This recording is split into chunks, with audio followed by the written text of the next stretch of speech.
আল্লাহর সারা লাভ ও ক্ষমা লাভের দোয়া। লা ইলাহা ইল্লাল্লাহু ওয়াল্লাহু আকবার। লা ইলাহা ইল্লাল্লাহু ওয়াহদাহু লা ইলাহা ইল্লাল্লাহু ওয়াহদাহু লা শারীকা লাহ। লা ইলাহা ইল্লাল্লাহু লাহুল মুলকু ওয়া লাহুল হামদ। লা ইলাহা ইল্লাল্লাহু ওয়ালা হাওলা ওয়ালা কুওয়াতা ইল্লা বিল্লাহ।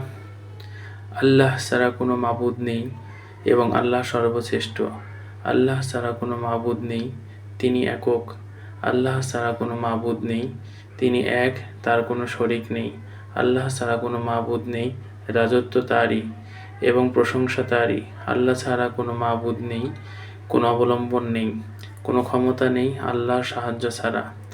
আবু সাঈদ খুদরি রাদিয়াল্লাহু তাআলা ও আবু হুরায়রা রাদিয়াল্লাহু তাআলা বলেন, রাসূলুল্লাহ সাল্লাল্লাহু আলাইহি ওয়াসাল্লাম বলেন, যখন কোনো বান্দা এই বাক্যগুলো বলে তখন আল্লাহ তার সাথে সাড়া দেন। যদি কেউ অসুস্থ অবস্থায় এই কথাগুলো বলে এরপর সে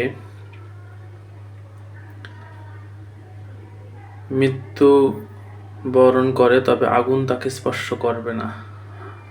হাদিসটি হাসান।